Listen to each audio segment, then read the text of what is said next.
Shalom.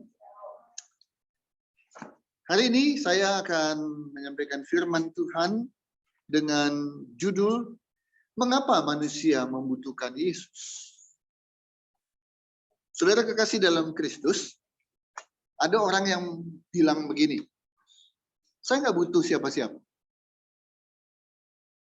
Saya nggak butuh orang tua untuk saya bisa berhasil. Enggak. Saya juga nggak butuh yang namanya koneksi-koneksi, saya nggak butuh. Saya nggak butuh siapa-siapa. Bahkan, saya nggak butuh Yesus. Yang saya butuhkan di dunia ini hanya diri saya, dan untuk itu saya membutuhkan uang, saya butuh jabatan, dan saya butuh kekuasaan. Itu aja. Bagaimana menurut saudara prinsip orang yang seperti ini? Dia nggak butuh orang lain, saudara. Dia hanya butuh dirinya sendiri dan merasa yakin bahwa dia sanggup, dia mampu. Segala apa yang dia akan capai, dia yakin hanya lewat dia. Saudara, saya ingin kasih tahu dan ingin meyakinkan saudara yang di tempat ini, maupun yang mengikutinya lewat Facebook, lewat Zoom, dimanapun saudara berada. Kita butuh Yesus. Sekali lagi saya bilang, kita butuh Yesus. Amin. Jangan pernah sekali-kali keluar dari mulut kita mengatakan, saya nggak butuh Yesus. Kita tidak hanya butuh Yesus, saudara, kita sangat membutuhkan Yesus. Setidak-tidaknya ada 3 alasan kenapa kita butuh Yesus. Ada kadang-kala kita membutuhkan manusia. Suami membutuhkan istri, istri membutuhkan suami, anak membutuhkan orang tua. Orang tua kadang membutuhkan anaknya. Kadang kita membutuhkan sahabat kita, teman kita, untuk kita bisa ajak bicara, ajak tukar pikiran, diskusi, dan sebagainya. Tapi ada kalanya, istri, suami, anak, orang tua, teman, sahabat, nggak bisa membantu kita. Nggak bisa menyelesaikan masalah kita. Dan saat itu kita sadar. Satu yang bisa. Siapa dia? Yesus. Jadi ada 3 alasan kenapa kita butuh Yesus. Di mana manusia nggak bisa. Tapi Yesus yang bisa.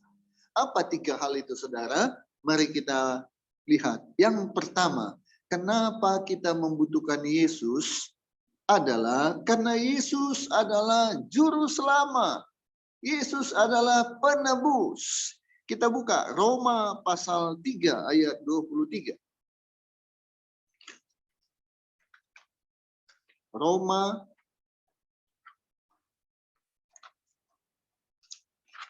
pasal 3 ayatnya yang ke-23.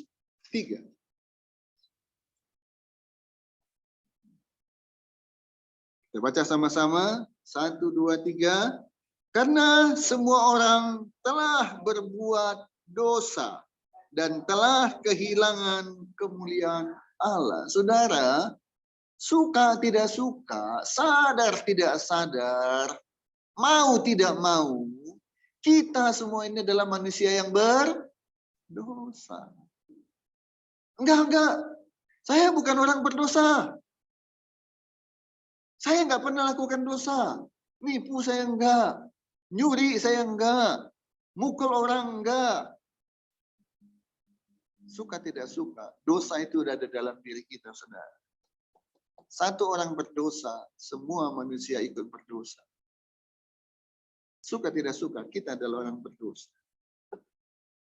Dan saudara tahu kan, orang berdosa itu upahnya apa? Roma 6 ayat 23.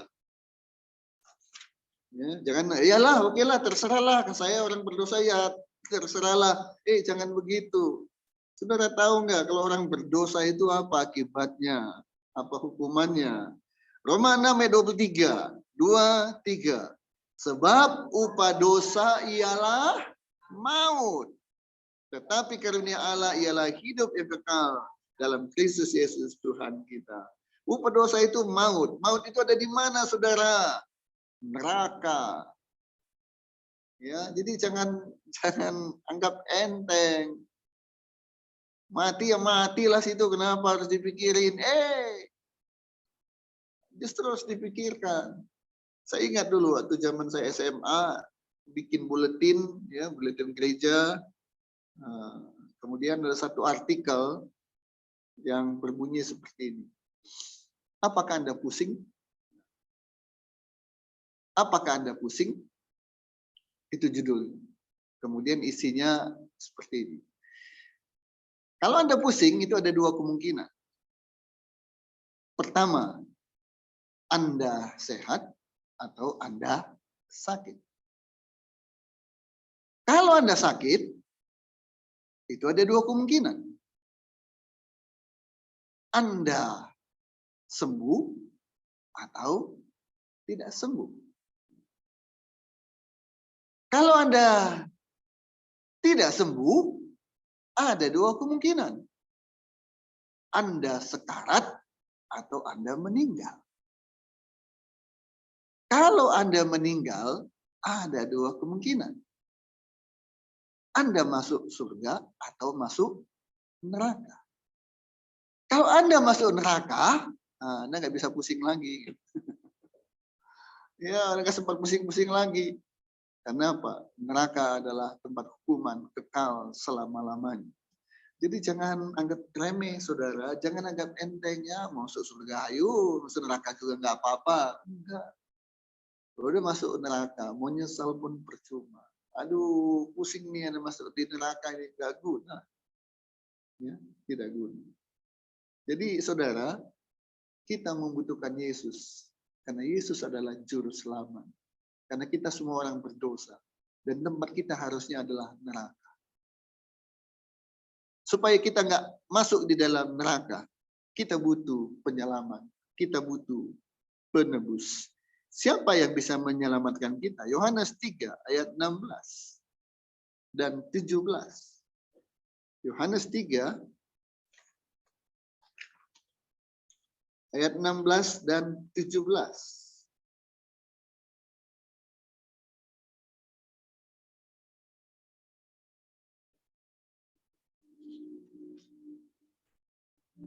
Yohanes 3 ayat 16 dan 17. Biasanya kita hanya baca ayat 16 saja, tapi sekarang kita baca ayat 17-nya juga, dua ayat. Yohanes 3 ayat 16 dan 17. 2, 3. Karena begitu besar kasih Allah akan dunia ini, sehingga ia telah mengaruniakan anaknya yang tunggal, supaya setiap orang yang percaya kepadanya tidak binasa, melainkan beroleh hidup yang kekal. Ayat 17. Sebab Allah mengutus anaknya, siapa? Yesus, ke dalam dunia, bukan untuk menghakimi dunia, melainkan untuk menyelamatkannya oleh Dia, Yesus Kristus. Jadi Yesus dikirim ke dunia oleh Bapa untuk menyelamatkan kita, orang yang berdosa, yang harusnya masuk neraka, tapi pindah ke surga. Kita butuh penyelamat.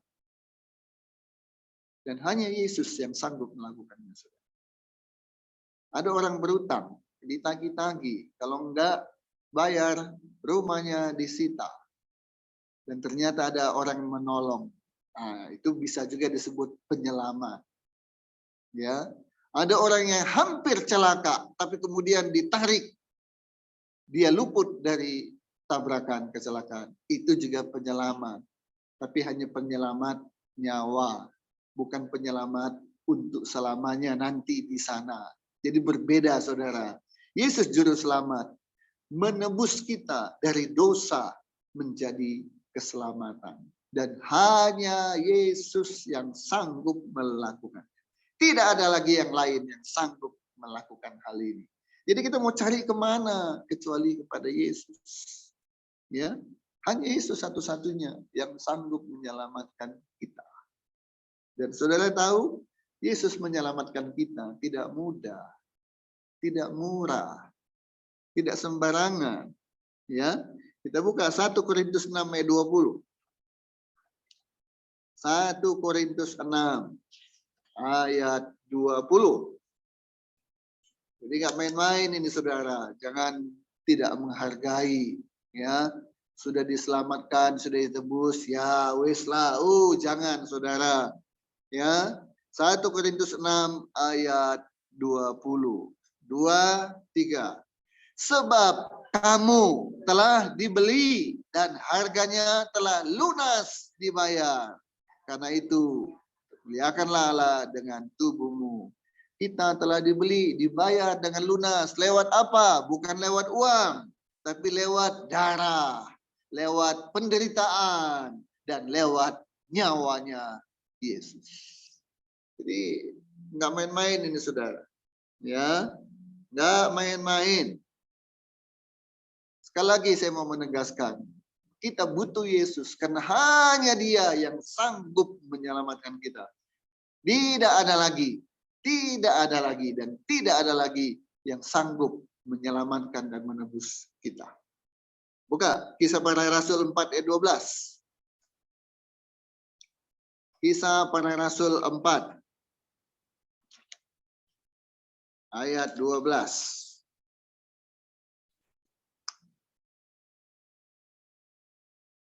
Kisah Para Rasul 4 ayat 12. 2, 3.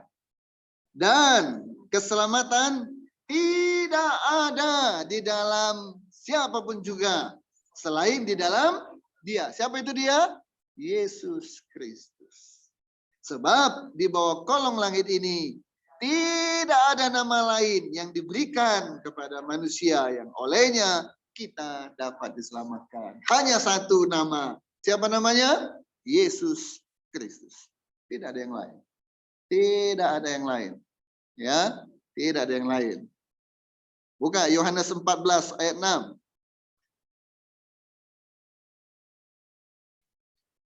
Yohanes 14 ayat 6. Yohanes 14 ayat 6. 2, 3. Kata Yesus kepadanya, Akulah jalan dan kebenaran dan hidup. Tidak ada seorang pun yang datang kepada Bapa kalau tidak melalui aku. One and only. Hanya satu-satunya yang bisa menyelamatkan kita, yang bisa menebus kita. Namanya Yesus. Jadi pilihan ada di tangan kita lah. Mau masuk neraka ya udah, nggak usah kenal Yesus, nggak usah pilih Yesus, dan tidak usah butuhkan Yesus. Tapi kalau tahu, aduh, saya tidak mau masuk neraka. Nah, satu-satunya cara hanya terima Yesus. Kita butuh Yesus sebagai Tuhan dan Juru Selamat kita. Itu yang pertama, saudara. Yang kedua, kenapa kita butuh Yesus? Kenapa kita butuh Yesus? Buka Ibrani 13. Ibrani.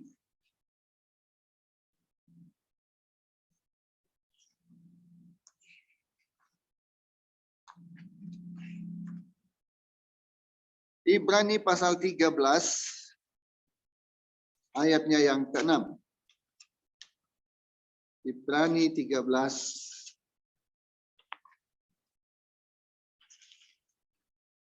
ayat yang ke-6. Kenapa kita membutuhkan Yesus? Ini alasan kedua, saudara. Alasan yang kedua adalah, kita baca ayat 6. Ibrani 13 ayat 6. 2, 3. Sebab itu, dengan yakin kita dapat berkata, Tuhan adalah penolongku. Aku tidak akan takut. Apakah yang dapat dilakukan manusia terhadap aku? Kita butuh Yesus. Alasan kedua adalah karena Dia penolong.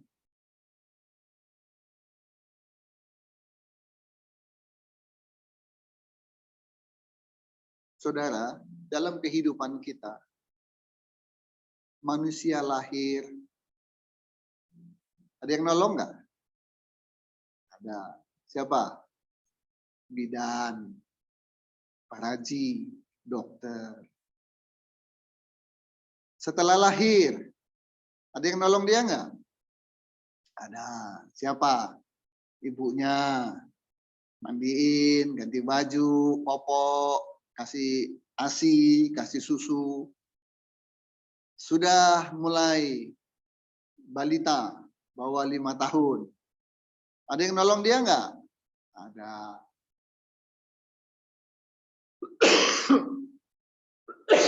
Masuk sekolah, TK, SD, SMP. Ada yang nolong dia nggak? Ada. Guru-guru, teman-teman. Di sekolah ada BK, bimbingan dan konseling. Mahasiswa. Ada yang nolong dia nggak? Ada. Mau bikin skripsi, ada dosen pembimbing. Ya. Dalam kehidupan kita mulai lahir sampai nanti meninggal. Meninggal, udah jadi jenazah. Ada yang nolong nggak? Ada. Karena dia nggak bisa menguburkan dirinya sendiri. Artinya apa? Dari lahir sampai meninggal kita membutuhkan pertolongan. Benar apa betul? Dan pertolongan ada yang bisa datangnya dari manusia lain, tapi ada pertolongan yang kita nggak bisa lagi harapkan dari manusia. Nah, yang paling sering kita ingat adalah kata-kata begini. Mohon maaf, kami sudah berusaha semaksimal mungkin.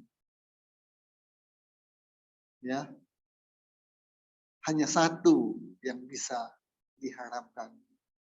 Apa itu? Tuhan. Nah, biasanya ngomong gitu siapa? Dokter. Ya. Udah sakit, dokter, tolong, sakit. Ya, dokter mengobati. Kalau perlu mengoperasi, pakai obat yang paling mahal. Semua namanya usaha untuk menolong pasien. Tapi ada kalanya dokter sendiri sudah angkat. Dia bilang apa? Kami berusaha semaksimal mungkin yang kami bisa. Tapi nggak bisa. Jadi berharap hanya satu saja, mujizat. Dan mujizat hanya bisa dilakukan oleh siapa? Tuhan. Maka kita butuh pertolongan Tuhan. Dalam hidup ini, saudara-saudara kekasih dalam Kristus, ketika kita sakit, kita membutuhkan pertolongan Tuhan. Ketika kita punya masalah dalam pekerjaan. Orang nggak punya pekerjaan itu masalah, butuh pekerjaan. Orang punya bisnis, dalam bisnis pun ada masalah. Dalam keluarga ada masalah. Istri dengan suami, suami dengan istri, orang tua dengan anak, anak dengan orang tua. Sesama saudara pun ada masalah. Ada banyak masalah dalam kehidupan ini, saudara-saudara. Ada kalanya kita bisa minta bantuan orang. Orang punya masalah hukum, carilah saya, karena saya advokat. Orang punya masalah penyakit, carilah dokter. Orang punya masalah di perusahaan, masalah produksi, carilah orang yang bisa memberikan konsultasi di bidang produksi. Punya masalah di bidang ketenagakerjaan, carilah konsultan HRD. Bingung bagaimana ini membuat pembukuannya, apalagi nanti ada laporan pajak dan sebagainya. Panggillah konsultan akuntansi, akunting, konsultan pajak. Ada banyak masalah di dunia ini yang bisa diselesaikan, bisa dibantu oleh manusia. Tapi ada kalanya, saudara, manusia tak berdaya. Nah, saya ingat sebuah cerita. Suatu ketika di sebuah kota ada datang seorang komedian, ya, seorang pelawak yang begitu lucu. Dia tampil di panggung, belum ngapa-ngapain aja, belum ngomong, baru muncul di panggung, orang udah ketawa. Oh, luar biasa. Sebab ada pelawak, udah berbusa-busa, orang nggak ketawa. Ya, orang nggak ketawa, gagal. Tapi ada orangnya, termasuk orang seperti ini, dia betul-betul berbakat. Baru masuk panggung aja orang langsung ketawa. Apa aja tingkahnya bikin lucu. Apa ucapannya bikin lucu. Itu terkenal luar biasa. Orang yang stres selalu menjadi hiburan untuk datang melihat pertunjukannya.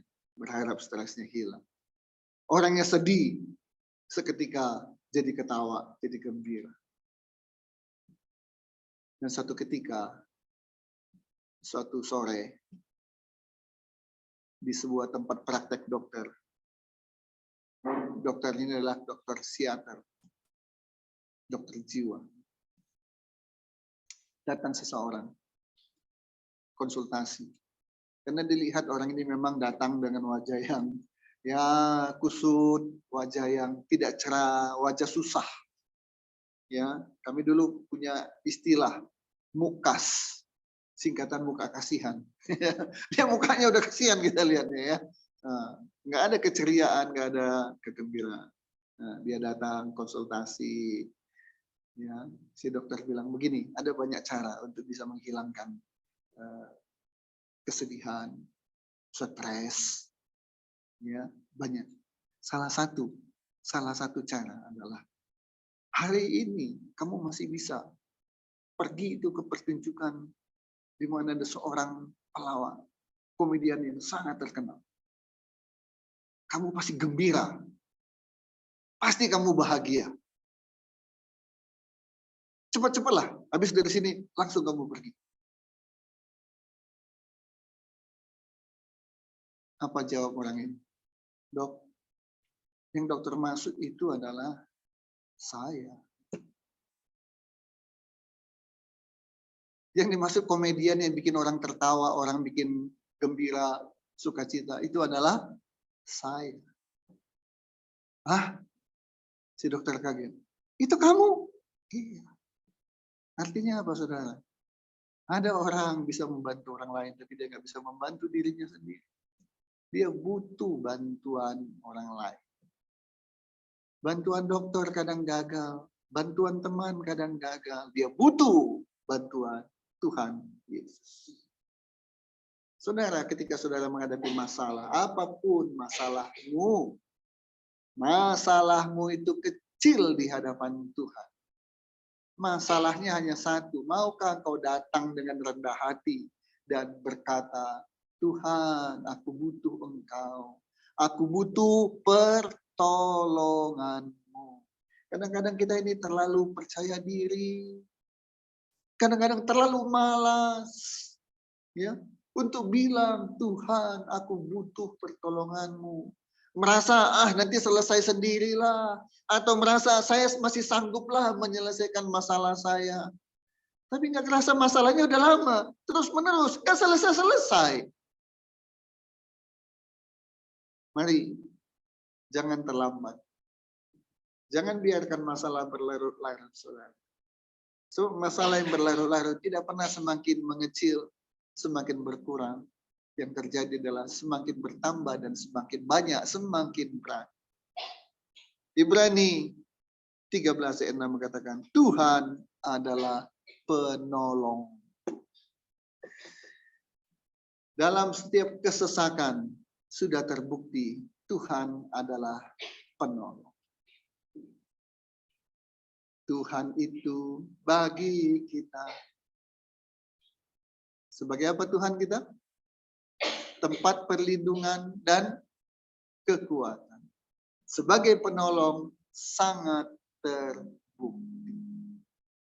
Jadi saudara, saya mengingatkan lewat firman Tuhan hari ini. Di saat aku susah, Tuhan selalu sertaku, ya. Tuhan selalu ada bersama dengan kita dan dia siap mengulurkan tangan. Mari datang kepadanya. Akui bahwa kita nggak mampu. Akui bahwa kita membutuhkan Tuhan Yesus sebagai penolong. Masalah keselamatan sudah beres, oke, ya kita nggak usah pusing lagi dengan masalah keselamatan. karena kita sudah ditebus, sudah diselamatkan. Baik. Tapi dalam hidup di dunia ini, ada begitu banyak masalah yang kita hadapi. Dan ketika masalah itu terjadi dalam hidup kita, ingat satu hal, ada penolong. Ada penolong. Karena itu, jangan diam diri. Jangan cuek-cuek, datang kepadanya. Bilang, Tuhan adalah penolongku. Tuhan tolong aku. Maka dia akan julurkan tangannya. Dia ulurkan tangannya. Sini, aku akan menolong engkau. Saudara, kita butuh Tuhan Yesus. Ya, kita butuh Tuhan Yesus. Pertama, karena dia adalah juru selamat dan kita butuh keselamatan. Yang kedua, kita butuh pertolongan karena dia adalah penolong. Ketiga, mengapa manusia membutuhkan Yesus? Saya katakan tadi, ada kalanya kita bisa mendapat pertolongan dari manusia. Kita dapat jalan keluar dari manusia. Tapi ada kalanya manusia sudah nggak sanggup lagi. Masalah keselamatan manusia nggak bisa memberikan itu kepada kita, hanya Yesus. Pertolongan ada halnya, ada saatnya, hanya Tuhan yang sanggup menolong kita. Gunakan itu. Dan yang ketiga, mengapa kita membutuhkan Yesus? Kita baca 1 Yohanes 4 ayat 8.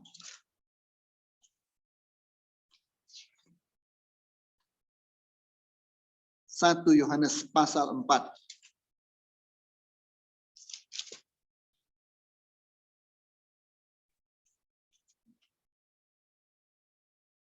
Satu Yohanes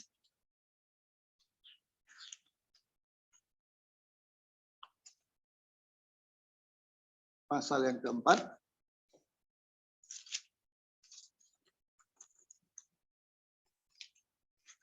Ayatnya yang ke-8.